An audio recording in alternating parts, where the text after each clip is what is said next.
This is the last generation of the exile and the first of the redemption. The Messiah, Moshiach, the Redeemer who ushers in this Messianic era. Who is he? Why do we need him? Where does he come from? Is Moshiach inherently better or higher than everyone else? Why can't we all be at that level?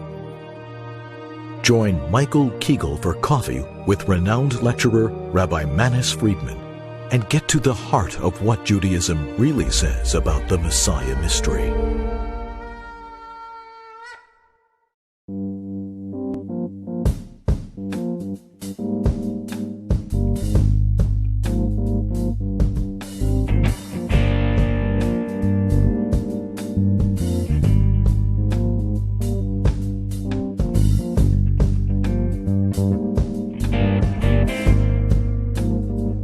Moshiach doesn't accomplish everything by himself.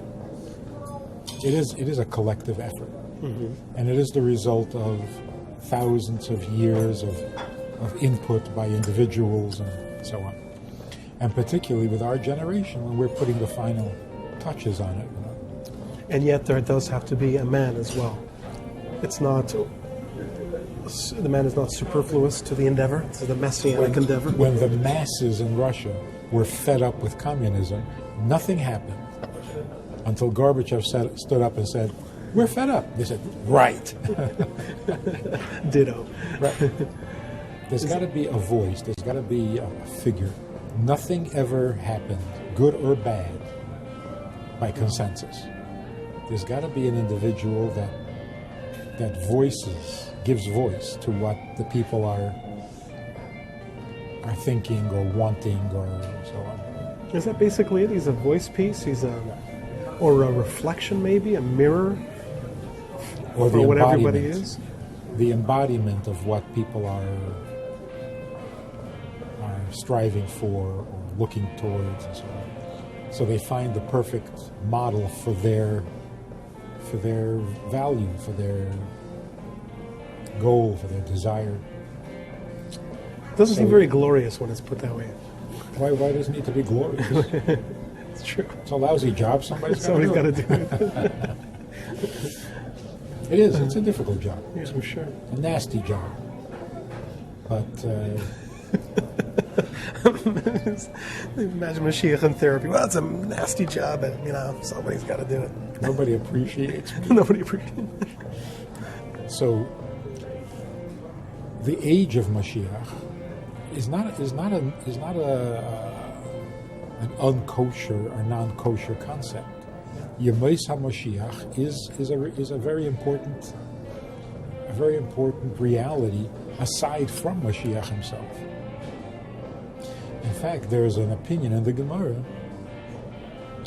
that the Messianic era will come without a Moshiach. Because Yecheskel was supposed to be Moshiach, and Chizkiyahu was supposed to be Moshiach, and we blew it, so that's it. So now it'll have to come directly from God without a Moshiach. So the era will come without the individual. So there is such a thing.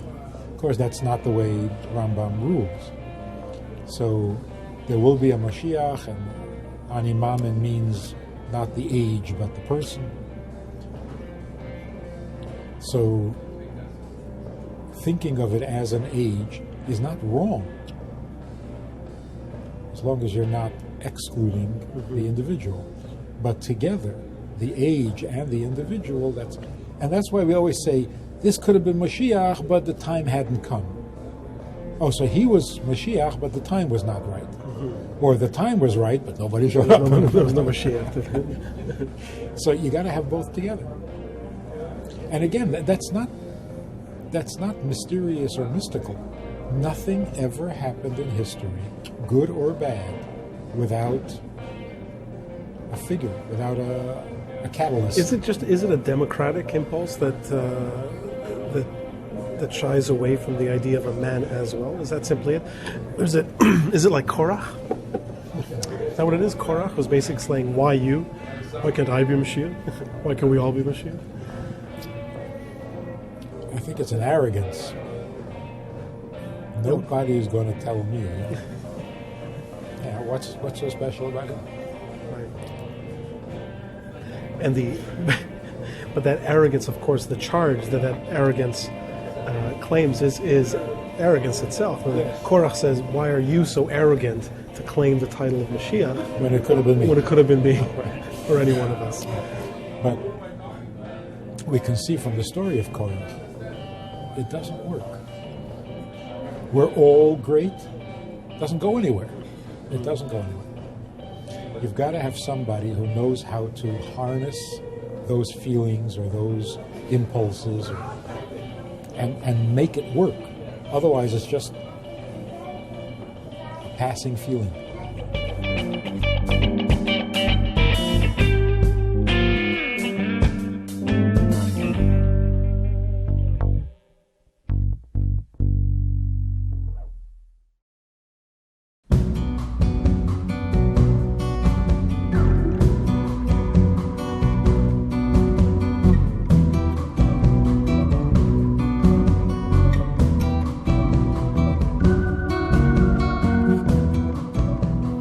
Maybe one of the fears of there being a Mashiach, an individual, rather than an age, is that it takes away from the responsibility that everyone would have. So if you say, well, he will take care of it, Mashiach will take care of it, I don't have to work that hard. Let him have the rotten job. That would be a legitimate concern. The idea that Moshiach is here feels very irresponsible. So that's it? I can go to sleep now? It feels very... Particularly when you believe Moshiach is here and not everybody else does. So the world is still a mess, but you're off the hook because as far as you're concerned, Moshiach is here.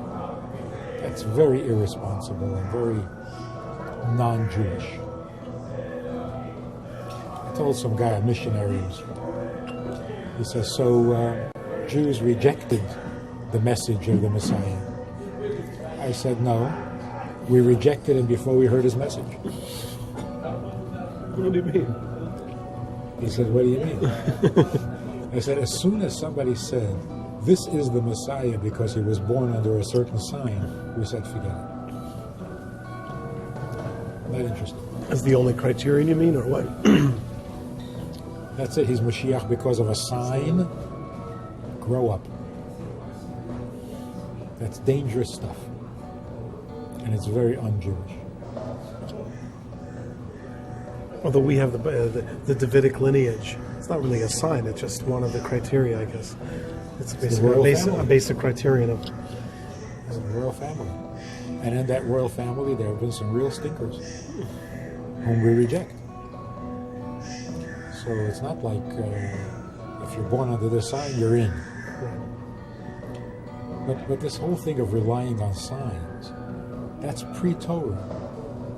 Right, that's idolatry. It's paganism, basically. Right? Before you had a Torah, what? You had to open up the guts of birds and to try to read the entrails.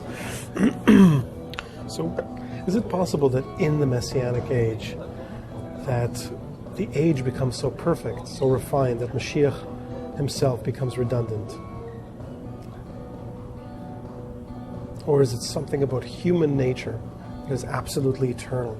And even in the Messianic era, when that nature has been perfected, as far as it could be perfected, we still need to have a leader.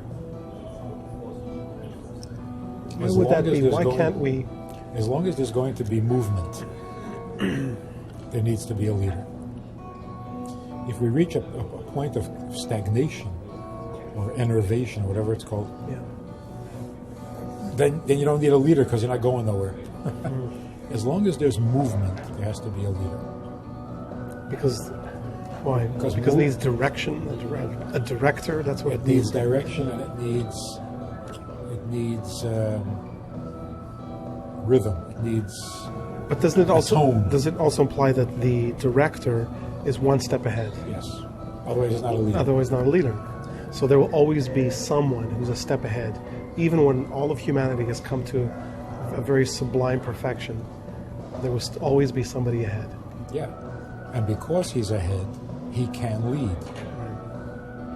He's got something that we can reach for, follow. And we shouldn't resent that. Yeah? We shouldn't resent it. I think that's Korach's resentment is based on that. How come you get to be a step ahead? Why are you a step ahead? So even metaphysically, why? I mean, he could say to Moshe Rabbeinu, "Are you really a step ahead? I don't believe you." Or he could say to God, "Hey, why did you put him a step ahead? It's not fair that he should be 10 notches of IQ smarter than me." Or No, his argument was you're not. to Moshe himself, Yeah. you're just one of us. We're all holy. But why couldn't? But I could say to God, how come he gets to be? Why did God make somebody more perfect than me? It's not fair. Yeah.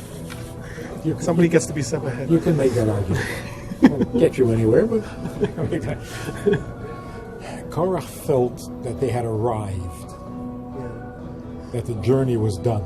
Right. If the journey is done, he's right. We're all plateaued. Yeah.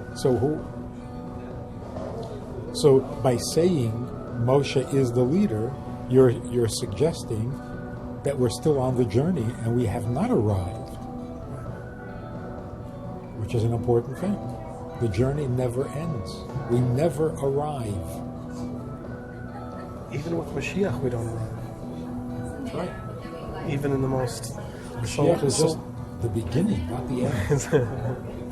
the next. So Moshiach is really the beginning of the next phase in history, as it were. We think of it as the end of history, so it's the next phase. Yeah. So when that phase ends, there'll be another one after him. Olam Haba. And the movement that phase goes on. Yeah. Because life is movement. There's no such thing as there. You get there. So Moshiach is really, it's not that he's a step ahead of us, it's that he's a step behind God. In a sense. I mean, he is a step ahead of us, but because God is infinitely ahead of us in every conceivable way, that movement is always possible. So Mashiach, in a sense, is an image, is a closer image of God, if that's possible. See what I mean? I mean, one step closer to God. How much closer? How much closer to God? Well, closer than us. That's all we can say. Light years. Light years ahead of us. Which from God's perspective is not necessarily that much. But Right. Like Moshe.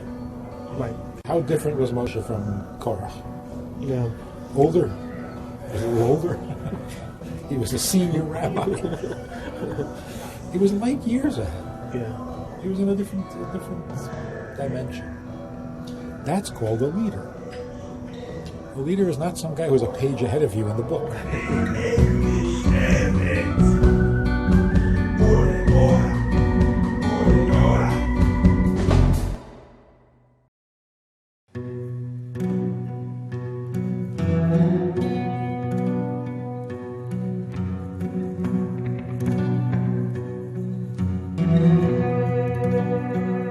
The soul is composed of 4 parts, and then it has a 5th part. Just like, Which is not part of its composition. What does that mean? yeah, it's like an addition. It's not. It's bigger than the sum of its parts. Just like the world is made up of 4 kingdoms: the human, the animal, the vegetable, and the mineral, and then there are the Jews. So why don't you just say that there are 5 parts? It's 4 parts plus. Because the 5th part is not really part of the world as fully as the other 4 parts. It's partly transcendent. So In the Haggadah, we read that every makkah, every plague, was composed of 4 plagues. Rabbi Akiva says, no, of 5 plagues. So who's right? Because they're both right. Every plague was composed of 4. And then there was the 5th. So it's not a contradiction. The soul has 4 parts, and then there's a 5th part. The world is made up of 4 kingdoms, and then there's the 5th. It means that made up is not really the right term. I mean, it's not really composed then, in a sense. Insofar as you can speak of composition, it's composed of 4 parts. Right. So the 5th part is not part of the composition. There's more to it than composition. Yeah. So what was it with the plague? Generally speaking, evil can take hold in 3 of the 4 elements: fire, water, air, and earth.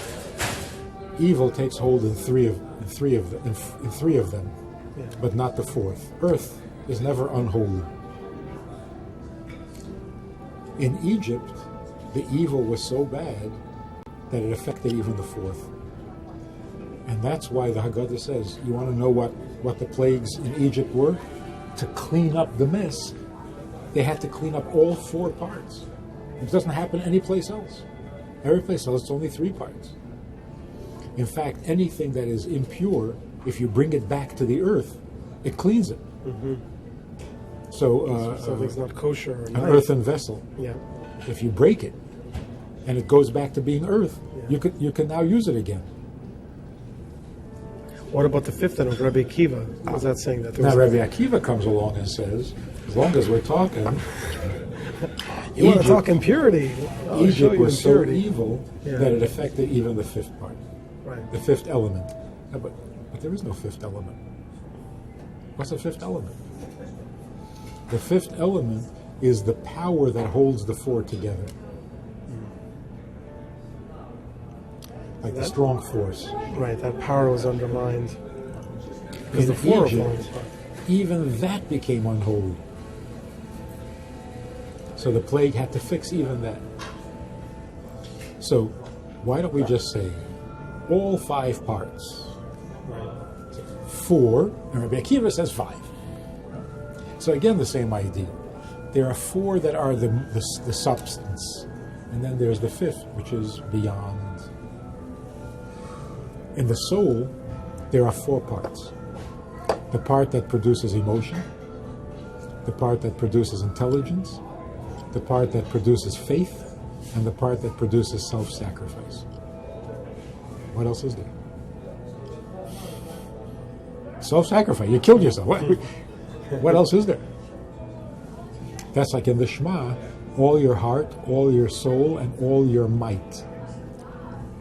Or your muchness. If you've already given up your soul, what is all your might? Right. All your might means to give up your soul, you had to decide. There was a choice. To die or not to die. To bow to the idol, not to bow to the idol. And you chose not to bow because you're giving up your life, right? But you had to think about it. All your might means the strength of the soul that doesn't have to think. It is so godly that it doesn't think to give up its life. Oh, so it's not right. Self-sacrifice means that you have a self to sacrifice. So you're saying that this is a self-sacrifice beyond the self. There's no self to sacrifice. And how's that related to Mashiach? Okay, so in history, the different parts of the soul are unfolding. In the earliest time, God was served on an emotional level. Avraham loved God, Yitzchak feared God. It was the emotions. Then we went on to the intelligence. Moshe was Chachma. Torah was revealed. The people were knowledgeable. There was a generation, a Dor Deya, generation of knowledge. Then came a test of faith, where your faith was tested. Hanukkah, Purim. Then came years of self-sacrifice. The 5th part of the soul which is not even soul anymore. It's more like the spark of God that is within the soul, but it's really God, not soul, where you can't tell where one begins and the other ends. The part that is called Yechidah, that has never been made available to people. It was unreachable. In the days of Moshiach, not only will that part of the soul be reachable, it'll be the everyday experience, not an occasion, an inspired moments. That will be the norm. That we will live and function on the level of Yechidah, where you don't know where we end and God begins. In order for that to happen, it has to be represented in a person who, even in his physical existence, functions on that level. Because there always has to be a model. What do you mean the rest of us don't function on that level? Until Moshiach comes. Oh, in our physical existence. But then we do. But so why do we need him then? I thought you were saying that we need him then to function on that level, because we presumably are not, or we also are functioning on that level. Right. So first, it has to be made possible. Everything starts with one. First, there was Adam. Everything came from there, right? So it starts with one person, in whom this Yechidah is completely available and active, and then it becomes the norm for others. Secondly, when it becomes our norm, do we know how to handle this? Do we know how to function? So we're going to need a whole new teacher, a whole new book of instructions on how do you function on that level. So for Moshiach being our teacher, so you have Moshiach being the catalyst. He broke through that barrier where it was not available, and it becomes available in him and through him to everybody else. Just like Torah became available to Moshe and through Moshe to everybody else. So he is the model, then he is the teacher, so that we know how to handle this, and he is the king, the provider, the sustainer, and he is the warrior who removes all the obstacles that still need to be removed. So he has many functions.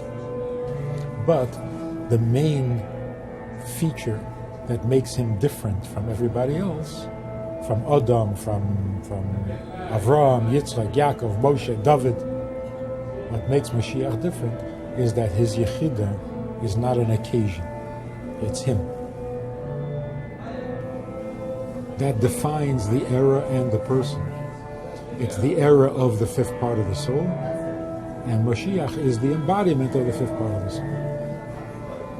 In order to prepare for that, to appreciate that, you have to study the fifth part of Torah. But there are only 4 parts to Torah.